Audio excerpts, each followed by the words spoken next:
दोस्तों, ये कहानी है गोपाल की, जो इन दिनों सोशल मीडिया पे बहुत वायरल हो रही है।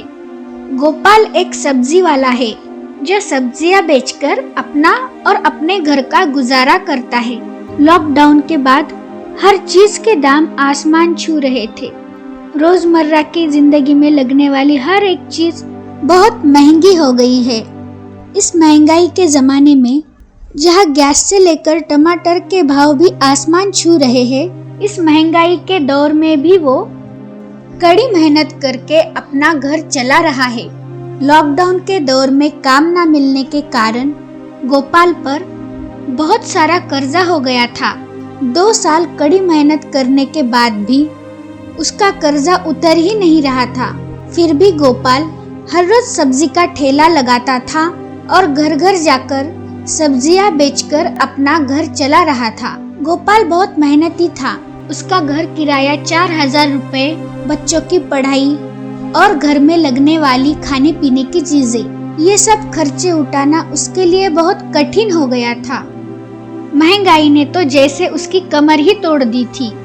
एक दिन गोपाल का बेटा माधव उसके पास आता है और उसे बोलता है, पिताजी, आज मुझे स्कूल से निकाल दिया गया है क्योंकि आज मेरे पास किताबें नहीं थी। गोपाल बोलता है, बेटा, कुछ दिन अपने दोस्तों की किताबें लेकर पढ़ाई कर लेना। उस पर गोपाल का बेटा माधव बोलता है, पिताजी, ऐसे कितने दिन मैं अपने दोस्तों की किताबें लेकर पढ़ाई करूंगा। इससे अच्छा तो ये है कि कल से मैं स्कूल ही नहीं जाऊंगा। जब मेरे पास मेरी खुद की किताबें होंगी तभी मैं स्कूल जाऊंगा, वरना मैं स्कूल नहीं जाऊंगा पिताजी। फिर दूसरे ही दिन गोपाल सुबह 4 बजे उठकर अपना ठेला लेकर सब्जी मंडी की ओर निकल रहा होता है। तभी उसका बेटा माधव उठ जाता है और वो बोलता है, पिताजी, मैं भी आऊंगा आपके साथ। उस पर गोपाल बोलता है, अरे बेटा, तुम इतनी जल्दी क्यों उठ गए और इतनी सुबह तुम क्या करोगे सब्जी मंडी आकर? चलो चुपचाप सो जाओ। नहीं पिताजी, मैं भी आपके साथ चलूंगा। मैं भी आपकी मदद करूंगा और जो सब्जियां मैंने बेची है उस पैसों से मैं अपनी किताबें खरीदूंगा, क्योंकि स्कूल तो मैं वैसे भी नहीं जाने वाला। अरे बेटा, वो सब तो ठीक है, पर मेरा काम सब्जी बेचने का है। मालूम है ना तो मैं किसी सरकारी दफ्तर में बड़ा ऑफिसर हूँ जो मुझे हर रोज ढेर सारा पैसा मिलेगा। अरे बेटा, अपना हाथ पे का धंधा है, कभी धूप तो कभी छाव। सब्जी बिक जाए तो पैसे आते हैं, नहीं तो खाली हाथ ही लौटना पड़ता है। और पता नहीं आज सब्जियों का भाव क्या चल रहा है, और मेरे पास तो 1000 रुपया ही है। पता नहीं आज मैं सब्जी ले पाऊंगा भी या नहीं, ये तो अब मंडी जाने के बाद ही पता चलेगा। ऐसे में तू मेरे साथ आकर क्या करेगा? ये सब सुनने के बाद भी उसका बेटा उसके साथ जाने की जिद करता है। नहीं नहीं पिताजी, मुझे तो आपके साथ आना ही है। फिर गोपाल अपने बेटे की जिद के कारण उसे सब्जी मंडी लेकर चला जाता है। सब्जी मंडी में जाते ही सारे सब्जी वाले और सब्जी व्यापारी अपने सब्जियों की बोली लगाते हैं। सारी सब्जियां बहुत महंगी होती है और ऐसे में गोपाल के पास तो 1000 रुपया ही होता है। ऐसे में बेचारा कौन सी सब्जी ले और कौन सी नहीं, ये तय ही नहीं कर पा रहा था। फिर उसने सोचा केवल हरी सब्जी ही ले लूं, लेकिन फिर उसे लगा अगर ये नहीं बिकी तो उसे भारी नुकसान हो जाएगा। इसीलिए वो टमाटर खरीदने की सोचता है, क्योंकि उसे लगता है अगर आज नहीं बिके तो कल फिर से आराम से उसे बेचने के लिए आ सकता हो। फिर वो टमाटर खरीदने के लिए जाता है। तब उसे पता चलता है अगर टमाटर खरीदने हैं तो कम से कम 3000 रुपए तो जरूर लगेंगे, क्योंकि टमाटर बहुत महंगे थे। फिर वो कुछ खरीद नहीं पाता और निराश होकर मंडी से निकलता है और अपने घर की ओर चल पड़ता है। तभी गोपाल को एक आदमी मिलता है और वो उसे बोलता है, भाई साहब, आप अपना ठेला वापस क्यों ले जा रहे हो? तो गोपाल उसे बोलता है, क्या करूं साहब, सब कुछ तो महंगा है। क्या महंगा है?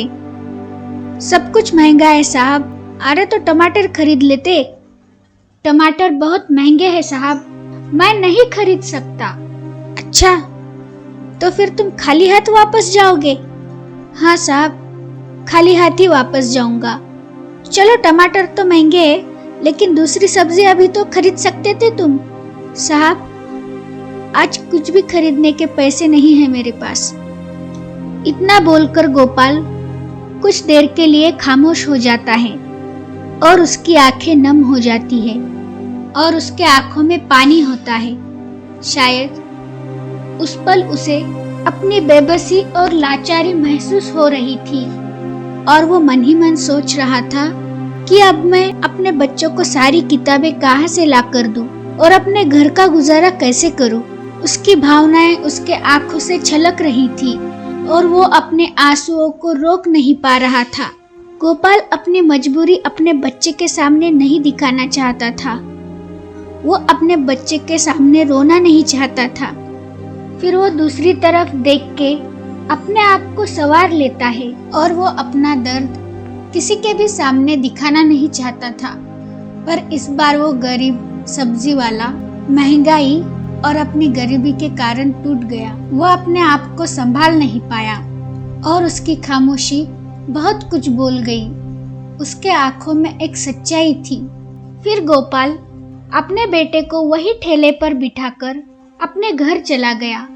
उस आदमी ने गोपाल की सारी बातें सुनकर उसका एक वीडियो बना दिया और वो सोशल मीडिया पे अपलोड कर दिया, क्योंकि वो आदमी कोई और नहीं बल्कि एक न्यूज एंकर था जो वहाँ पर सब्जी मंडी की जानकारी लेने के लिए आया था। फिर गोपाल का वीडियो सोशल मीडिया पर तेजी से वायरल होने लगा। फिर हर गरीब का दर्द लोग महसूस करने लगे, क्योंकि उसके आंसुओं में सच्चाई थी और देश के संवेदनशील लोगों की सहानुभूति उसके साथ थी। ढेर सारे लोग उस वीडियो के कमेंट में लिख रहे थे कि हमें गोपाल की मदद करनी है, हमें उस सब्जी वाले की मदद करनी है। लोग उसे आर्थिक मदद करने के लिए तैयार थे। उस न्यूज एंकर को ये अंदाजा नहीं था कि ये वीडियो इतना वायरल हो जाएगा कि सब लोग उस गोपाल सब्जी वाले का पता उनसे पूछेंगे। इसीलिए वो न्यूज एंकर उसे ढूंढते ढूंढते फिर से सब्जी मंडी पहुंच गया और उसे सब तरफ ढूंढने लगा, लेकिन गोपाल उसे कहीं भी नहीं मिला। इधर गोपाल को पता चल जाता है कि सब्जी मंडी में कुछ लोग उसे ढूंढ रहे हैं। वो घबरा जाता है। उस बेचारे को लगता है कहीं मुझसे कोई गलती तो नहीं हुई, और इसी डर के कारण वो सब्जी मंडी जाता ही नहीं। फिर उसके साथ के लोग उसे बोलते हैं, अरे भैया गोपाल, तूने ये क्या कर डाला जो सारे लोग तुझे ढूंढ रहे हैं। ये सुनकर तो गोपाल और भी डर गया। बेचारा गोपाल मन ही मन सोच रहा होता है, ऐसा मैंने क्या कर दिया कि सारे लोग मुझे ढूंढ रहे हैं। एक पल के लिए गोपाल को ऐसा लगा, जिस दिन वो अपने बच्चे को सब्जी मंडी लेकर गया था, कहीं उसे काम करवाने के जुर्म में मुझे सजा तो नहीं मिल रही। बेचारा इस बात से अनजान था कि लोग उसे उसकी मदद करने के लिए ढूंढ रहे थे। फिर वो न्यूज एंकर जैसे तैसे गोपाल को ढूंढ निकालता है और फिर वो गोपाल को उस वायरल वीडियो के बारे में बताता है और उसे मदद करने की बात करता है। वो उसे बताता है कि अब तुम पूरी दुनिया पे छा चुके हो, लोग हर तरफ से तुम्हारी मदद करना चाहते हैं, और यही नहीं, एक बहुत बड़े नेता ने तुम्हें अपने साथ खाना खाने का न्योता दिया है। ये सब गोपाल के लिए एक सपने से कम नहीं था। गोपाल की किस्मत अचानक से खुल गई और उसकी सारी परेशानियां एक पल में खत्म हो गई। ऐसे नसीब हर किसी के नहीं होते।